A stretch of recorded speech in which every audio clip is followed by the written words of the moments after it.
Welcome to football and the kitchen sink. Get ready for in-depth conversation from the world of high school, college, and pro football, plus some insight about the rest of the world. All this, along with some fun and humor along the way. Pull up a chair, grab a coffee or a beer, and join us. It's football and the kitchen sink. Here are your hosts, Coach Schuman and Coach DePascali. Well, I'm here. There's no Coach D today, so let me rearrange myself here. Coach D is getting ready for the winter snowstorm. He likes to do the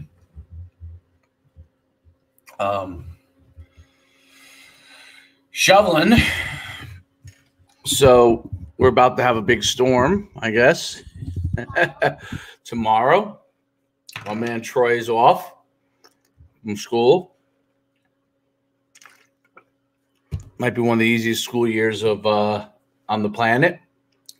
I'm going to talk a little bit about today, and it's not going to be as long a podcast because I like having my sidekick so we can talk about some different things. Yesterday, it was the 25th anniversary of Happy Gilmore. We covered a bunch of things. It was pretty fun. Talked a lot about movies. Today, I want to talk about the keys to success in football, and it's something that been on my mind for a little bit, but I want to give. I've been doing this for 19 years as a coach, running NUC Sports for 16 years. Had the luxury of seeing thousands and thousands. I mean, NUC Sports over 330,000 athletes in those 16 years, and seen a lot of different things. So I want to talk about some things that you really do to succeed, and it's important when you're playing a sport like football and then I'm going to take a lot of Q&A. Well, we already got. Yeah, thanks, Omar. It's good talking to you. Montel, we'll have you as a you come right on, man. Have you as a guest. No doubt. I mean, so I'm going to talk about succeeding in football. I'm going to talk a little bit about some of the lessons that I've learned. I'll take your questions and make it a little bit of a Q&A session. I got both guys on TikTok Live, and then obviously I'm on basically every platform.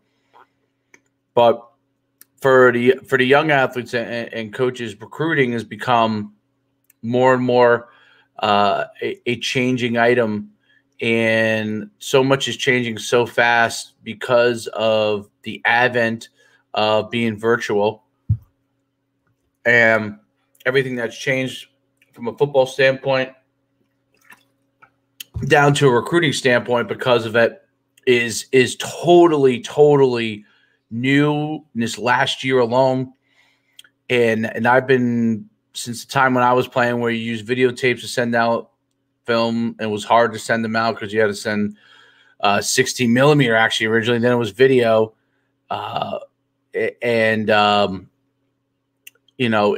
It's one of those things that recruiting has continued to evolve over the years. So first questions come in. Omar just asked it. How hard was it transitioning from a player to a coach? Well, in my experience, from being a player, I played all the way through college, played at FCS level at UConn, was a starter there, and then worked out for some NFL teams, didn't get picked up, could have went and played like arena football and maybe the CFL. But I wasn't really interested in that route and went into the business world. But transitioning from a player to coach, when I went to coaching a few years later, the biggest thing that I had to understand from being a player to coach was really that it's no longer about what my experience was, but it was about the athletes that I was coaching and what their experience was and how to try to figure out and understand what helps motivating them and creates success for those athletes And I had to get out of the me mentality of what I had to do to get better when I was a player and what I had to do for the team, but into a we and most importantly us mentality as a coach, where we had to figure out what was best for our players, for our coaches, trying to figure out what we could do to always constantly make them better. You had to go from focusing on your skill set to your mind, and really continue to improve that and understand the game. I mean, that's the key as a coach, to understand the game. So that's a big transition. Second question, and it was difficult in the beginning because you do think as a player and not as a coach. But once you get that and you get that feel of what it's like, you see your players succeed, your mindset changes. My opinion, in California, does it make sense, this is from Montel Allen, does it make sense to play in a 5-game football season for the class of 2021? Well, I think, Montel, great question.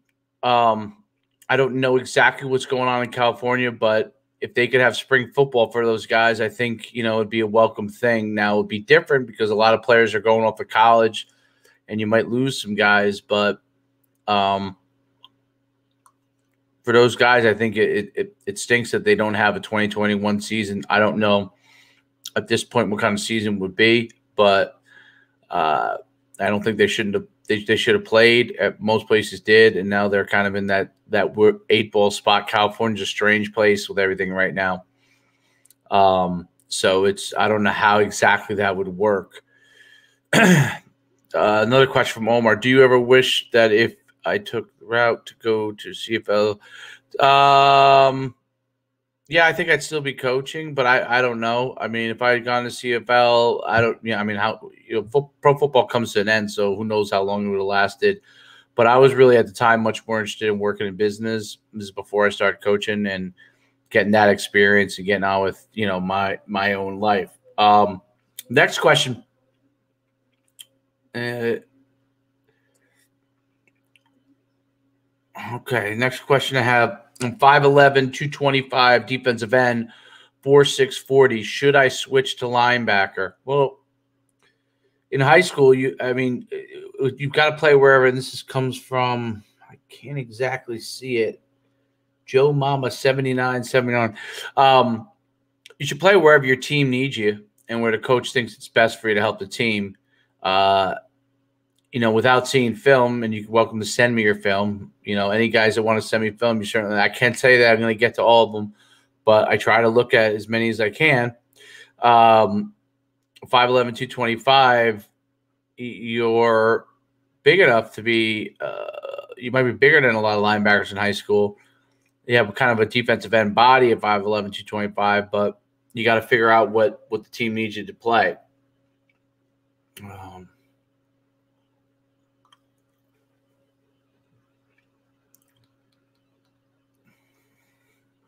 Hope that answers everybody's question there. So in football, on the field, you got to be someone who's resilient, who has work ethic, who has talent, and is getting inside the game. You've got to be doing things 24/7, thinking about what you want to do to improve as an athlete, as a student, and improve yourself in the game in order to be the best that you can. The whole goal is to be the best that you can from a football standpoint, to be the best athlete that you can, to be the best player and teammate that you can. And you got to figure out those things. It's not enough to just do what is the minimum required. If you want to play in college, that's a whole different level. You've got to do more than the minimum required. You've got to do over and above.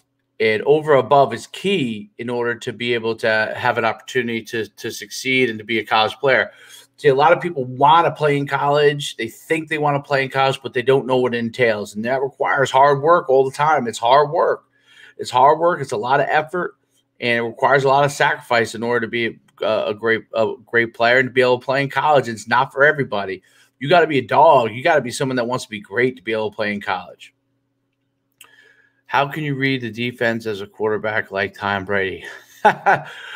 That's a good question. I think a lot of people would like to know how, and this came from Omar, how you can read a defense like Tom Brady. I don't think there's too many people that can read defenses the way that Tom Brady Brady has. I mean, he's playing for longer than anybody. He still has the skill set, so he's got the wisdom, knowledge, experience, and ability all combined. So, but the key aspect to learning enough where you could start to maybe learn some of the things that you've got to sit down, break down film. You've got to understand coverages. You've got to learn them. You've got to know them inside and out. You've got to know what defenses are trying to do to you as a quarterback. And you got to keep it simple enough so you can make quick decisions in order to help you succeed. So,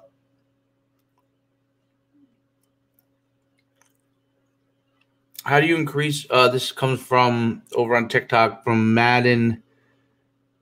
How do you increase arm strength to throw the football farther for a QB? Well, there's a ton of exercises you can do now. So traditional strength training will help you squat, clean, bench.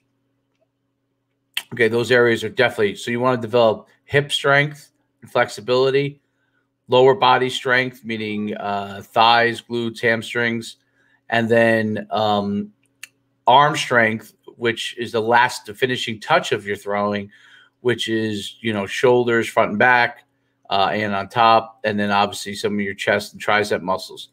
Okay. You want to do exercises with lifting to do that. But the other aspect is you want to get bands to work on the rotator cuff and develop the strength and flexibility and keep the rotator cuff tight. So as you get stronger, you can generate more velocity from your arm. Now, the key to throwing a harder ball is really your hips, your legs, your lower body, and being able to get them involved in your throwing and have the proper technique from that standpoint. That's a key aspect in being able to throw the ball really well. Hope that answers your question. Best things to have as a free safety from Clay. The best things that I'm assuming, Clay, you mean skill sets. Free safety's got to have the ability to understand where the ball's going in the passing game, the ability to fill the alleys in the run, and if a run breaks through the middle, to be able to make that tackle. They have to have the skill sets of a defensive back, a cornerback that can cover, and the attacking ability of a linebacker. You have to have speed. You have to have the ability to read very quickly and make decisions quickly, whether it's run or pass, so you can get involved in both either the run or pass game. Speed is always at a premium. Tackling ability, athletic ability, ball skills. Those are key parts to being a good free safety. Those are key aspects of it.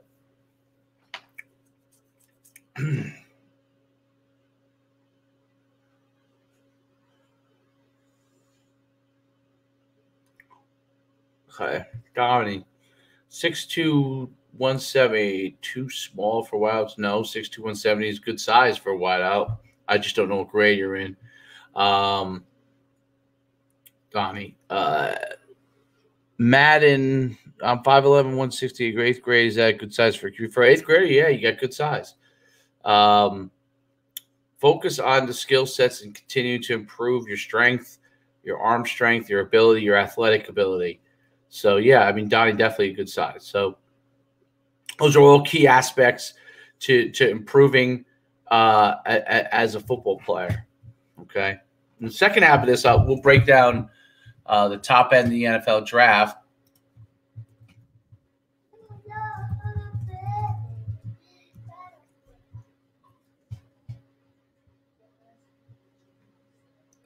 If anybody has any other questions before I start, what do you remember about – I don't know who this is.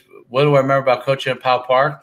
I remember kids who wanted to get better, who were told that they could never be a great team, and a group of kids over the years that believed in the dream of having an opportunity to play for a state championship and win a state championship, which is exactly what they did. They got to play for a state championship. We didn't win it, but we got to play for a state championship. And I remember how resilient they were, how tough they were, athletic, fun group of kids. Like, I just love coaching there. I love the kids to this day. They are some of my favorite kids. Some of them, have gone on to do incredible things. I love being a part of a coach in Powell Park Leone kids, and their personalities were great. They know how to make me laugh, and we had a ton of fun, and we built something special there from the ground up. It's something that I'll always remember. It's definitely some of my favorite times as a coach, and because I was also growing as a coach at that time and really kind of growing my own career at the same time that those guys were reaching for the stars. It was great. I love coaching there. What should I – all right, so let me go back here a little bit here. Do you condition a lot in college practices? Well, when I was in college, we did. Now the pace of the offenses and defenses are much faster, so a lot of it's done within the sequence of your practices. They have a super high pace. That was one of the things I remember from moving from offense to defense. The speed at defense, you had to be able to move the whole entire practice, which was the first time I did it was tough. But then when you get used to it, obviously in the off season, you're definitely doing a ton of conditioning and strengthening and winter workouts, which take place in February. You can do a ton of conditioning. A lot of the college athletes would be doing that now. And then, even spring ball, you're doing some conditioning this summer. You absolutely are. What should I be able to do to be able to read defenses? I missed that one there. Such as, well, you got to get on the board and learn with each defense as a quarterback what the holes are in the defense and what route combinations take advantage of certain coverages. That's key. To know what the defense is doing and trying to do to you and what the avenues are to be able to coach, to be able to complete the pass. That's an important part, and what the right plays are for each situation or coverage.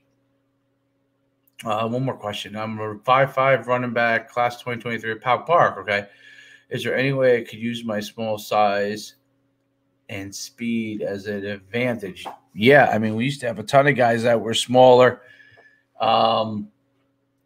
Being able to, it depends on, I don't know, your running back, find the holes and sprinting through it, changing direction, exploding, getting downhill. There's a lot of things you can do as a running back to continue to improve. Let's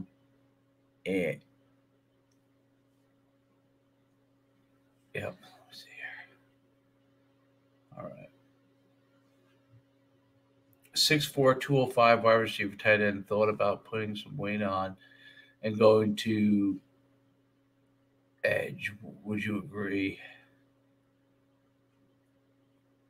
Yeah, I mean, 6'4", 205. I think you're talking about, I don't know exactly what you're talking about. Yeah, defensive end. The height's a huge advantage at defensive end at 6'4", 205.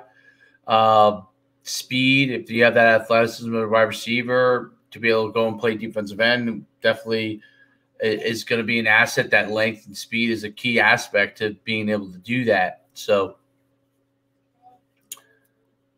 totally, I don't know about that.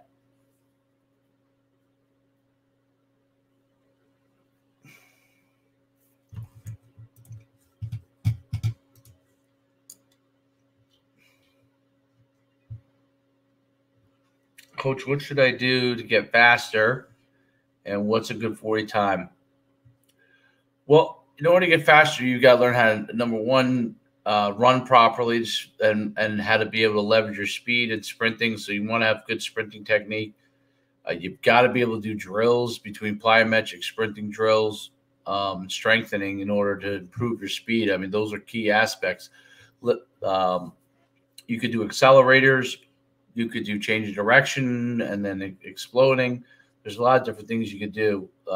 Improving your 40 time, but it depends on your position, a good 40 time, but, and your age. So I can't really answer that until I know where you are. But you've got to work on the speed techniques to start on the 40-yard dash. That's a key aspect for it. If you don't know how to start, it's one of the biggest things that crushes players when they run the 40-yard dash. So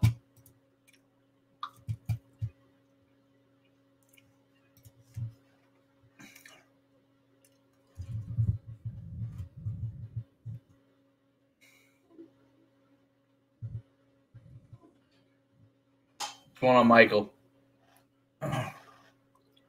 Yesterday, Luke Krause, 31, he won a T-shirt. There is no off-season T-shirt. If again, I'll give away a T-shirt. There is no off-season. Two, if you give the most likes and gifts or whatever on here, we'll give away a shirt to somebody, and we'll get you. You can just, I'll tell you you won, and you can DM me your information. We'll send it out to you. We gave a bunch of shirts away yesterday on Twitter with our Happy Gilmore. Happy Gilmore, you can sending great sports movies, and if I said it was legit, you got it. So, any other questions you could get, send any gifts and hearts and or whatever the heck they are our way, and the person that starts to send the most will get a gift. All right, we're gonna move on to the NFL draft. So, the way that it seems to be a slam dunk that Trevor Lawrence is going to be number one. I thought his pro day was pretty good, but obviously he doesn't, shorts and a t-shirt, so who really knows? So he's solidified. He's number one. That's a slam dunk. That's going to go Jacksonville Jaguars. Urban Meyer needs a big-time player like that. They've got a lot they got to work on, the Jacksonville Jaguars, so this draft is going to be key for them, and it all starts with Trevor Lawrence. Trevor Lawrence played at the NUC All-American game when he was in 8th grade, I believe it was. So Trevor Lawrence is an NUC Sports alumni amongst many, many, many of the top players from around the country. So then you got the Jets. Will they take Zach Wilson? Zach Wilson has shown that dual threat ability. He led BYU. I just not 100% sure that doesn't put them in another situation where they just – is this guy going to be better than Sam Darnold is my question. And, I guess they're going to turn over the quarterback position again and probably take Zach Wilson, but that is not a slam dunk yet. So I don't know. He had great numbers at BYU. BYU had a great year. That's all part of leading to it. Then who people project to go next is kind of interesting. I see like the Dolphins, some people talking about Jamar Chase. I think that could be a pick right there. He's a great receiver. He opted out, I believe, this year with LSU. The Dolphins could use another playmaker. And number 4, Falcons, I think, will go with Fields. I don't know. Again, Fields looked really good throughout the year. Is he a slam dunk? I'm not sure. But, yeah, they need a quarterback. The Bengals, who they go and choose here is going to be interesting. Do they go with a Penei Sewell tackle from Oregon? Do they choose Kyle Pitts, tight end from Florida, who's out of this world tight end? Out of this world. So I don't know. I think the Bengals, they have to shore up the line. That's the first thing to protect Joe Burrow. So probably see somebody go there. The Eagles, they have Kyle Pitts. I don't know if Zach Ertz is going to be there next year, so that could be an issue. Quarterback's an issue. I don't know. I don't know why you would choose another tight end there unless they're going to lose Ertz. The Detroit Lions, who they decide to go with, they could be losing a QB. Could they move up to get Fields? I don't know. As an insurance policy of who they got, is Goff the answer? If so, then they're going to go with maybe a defensive player like Micah Parsons or a cornerback, Patrick Surtain, one of those guys. I don't know. They're up in the air. The Panthers, if they don't get Deshaun Watson, could end up with Trey Lance. North Dakota State, again, a guy who shows potential, didn't have a season this year. Quarterback's an interesting position. There's four guys that are going to go, maybe 5 in the first round. And Trevor Lawrence is the slam dunk, but the other guys could be a high pick that could work out really well, or maybe, I don't know. I'm not like, I like everybody, but I'm not like, I don't know enough to know on if they're going to show the capability beyond what they're in right now. So Denver Broncos probably will take a corner. They need one. So you can expect maybe Caleb Farley, Virginia Tech, or Patrick Surtain. The Cowboys need some defensive players. Again, you can see the same thing. Maybe a Patrick Surtain, maybe a Mika Parsons. The Giants probably need an edge rusher, probably need some sort of defensive player, but they probably could also use some help on the offensive line. I'm not sure where they're going to go with that yet. 49ers, they need an offensive lineman. They just do not have anything going on the offensive line. Okay, quick question. I'm going to be a freshman this year. Any tips? Yeah. Do what everybody asks you to do. Work as hard as you can. Do all the skills you can to improve at your position. At 13, you got the Chargers. If they take Jalen Waddle as a receiver, that's a slam dunk for them to go with the quarterback acquisition. Minnesota Vikings, Devonta Smith. So I've seen Devonta Smith as high in the top 10, as 3, and then I've seen him mid-first round. I'm not sure. I mean, the Vikings could get him depending on who falls where. Patriots, who knows who they're going to take, but they need to fulfill a cornerback. Depends on who's around then at that time.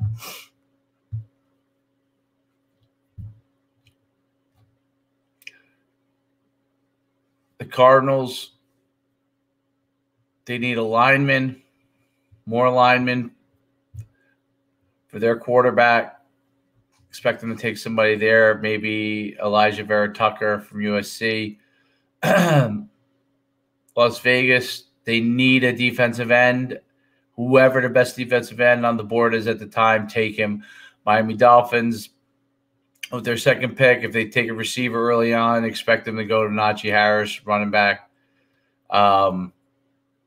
Washington football team, it's hard to know. They're definitely going to need a line. They're going to need more linebackers, defense. Chicago Bears, who knows who they'll pick? Maybe a receiver. Colts, their void is DB, so probably expect something there. Titans, defensive end.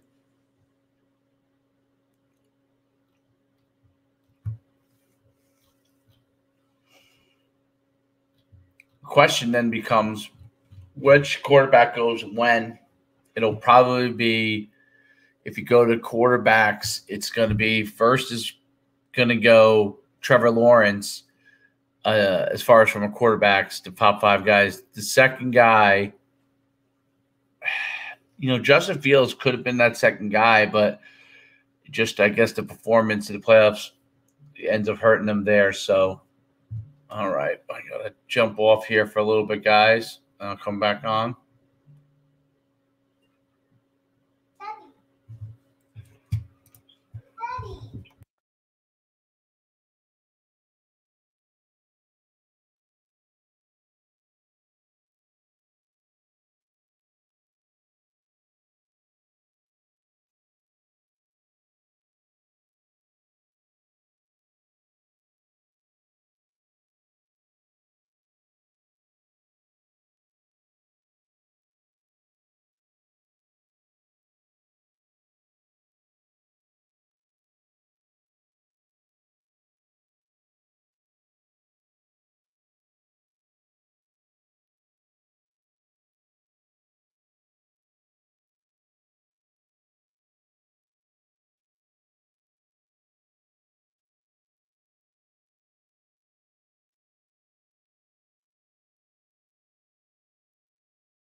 Good.